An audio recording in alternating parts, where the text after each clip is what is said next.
खबर हनुमानगढ़ से है, जहां जिले में धान की सरकारी खरीद शुरू करवाने के सफल आंदोलन के बाद अब किसान सेंट्रल वेयर हाउस के निजी लोन के खिलाफ आंदोलन पर उतर गए हैं। संयुक्त किसान मोर्चा के बैनर तले इकट्ठे हुए किसानों ने जंक्शन में सेंट्रल वेयर हाउस के गोदाम निजी कंपनी को 15 लाख पर ठेके देने के खिलाफ किसान मजदूर महापड़ाव का आयोजन किया। किसानों ने अनिश्चित तत्कालीन पक्का मोर्चा वेयर हाउस गोदाम के सामने लगा दिया कि किसान नेताओं ने अधिकारियों को स्पष्ट शब्दों में चेतावनी दी कि 24 घंटे में निजी कंपनियों का कोई भी सामान अंदर बाहर किया गया तो सीधी लड़ाई किसान व मजदूर करेगा, जिसकी सारी जिम्मेदारी वेयर हाउस के प्रशासन की होगी, जिसका किसान मजदूर विरोध ही नहीं करता बल्कि आर पार की लड़ाई भी लड़ेगा। संयुक्त किसान मोर्चा की ओर से सेंट्रल वेयर हाउस के सामने पक्का मोर्चा लगा दिया गया। इसमें रोजाना 2 गांवों के लोग धरने में शामिल होंगे। इसके अलावा मजदूर भी बैठेंगे। किसानों का कहना है कि यह पक्का मोर्चा 24 घंटे जारी रहेगा और किसी भी सूरत में निजी कंपनी का माल वेयरहाउस गोदाम में नहीं जाने दिया जाएगा। कुछ ही दिनों में किसान मजदूर महापंचायत के आयोजन का भी योजना है, जिसमें संयुक्त किसान मोर्चा दिल्ली के नेता हनुमानगढ़ आएंगे और आंदोलन को तेज किया जाएगा। 7 नंबर और 9 नंबर जो गोडाउन है वो रिलायंस की अंबानी की रिलायंस कंपनी को ठेके पे दिया है घोषित तौर पे बेचा है। वो यहाँ के ऊपर जो प्रोडक्ट हैं उनको लेके आएगा, खाद्यान्न के सामान को लेके आएगा, सब्जी लेके आएगा और ज़रूरत की जो भी सामान है उसको लेके आएगा।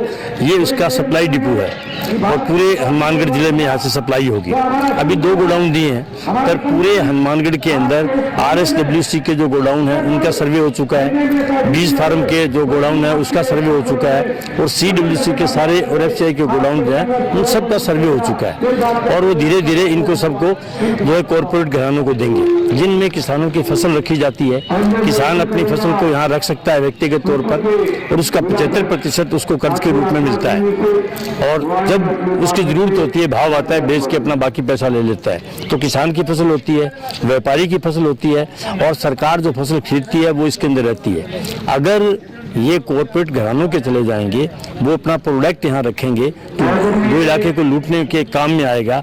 उसके बाद हमारी यहाँ छोटी छोटी रेडियाँ, उसके बाद छोटी छोटी दुकानें, उसके बाद पूरा व्यापार जो है उसके कब्जे में आ जाएगा। जिस तरह से जियो के जरिए उसने सारा जो है हमारा सोशल मीडिया को कब्जे में लिया है, वो इंटरनेट है उसको कब्जे में लिया है, उसके पास एक भी टावर नहीं है, उसके बाद भी उसने सब कुछ अपने कब्जे में ले लिया। इसी तरह से यहाँ उसके पास एक ही गोडाउन नहीं है, पर सरकार के गोडाउन पे कब्जा करके पूरे व्यापार पे कब्जा करेगा।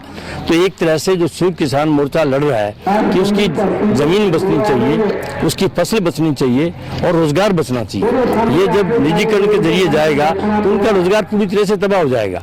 जिस तरह से रोडवेज की एक बस के अंदर 70 और 60 हज़ार रुपये कंडक्टर और ड्राइवर को मिलते थे, प्राइवेट के अंदर वो 10 और 15 हज़ार में काम कर रहे हैं। एक तो मजदूर कम रखेंगे और काम उनसे दुगना लेंगे, मजदूरी उनको आधी देंगे। तो ये रोजगार को समाप्त करने की बात है, हमारे बाजार को बचाने की बात है, किसान की फसल को बचाने की बात है। एक दूसरे से जुड़ी हुई है। जिस तरह से खेती के तीनों कानून एक दूसरे से जुड़े हुए हैं, अगर एक भी कानून को वो लागू नहीं करें तो बाकी दोनों कानूनों का कोई वजूद नहीं रहता।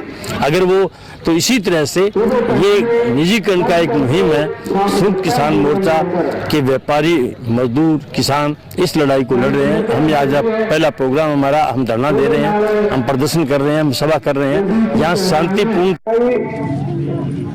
जमीन जीती जाती, यानी एक झटके में अगर हम ये कहें कि आज आए हैं और रिलायंस के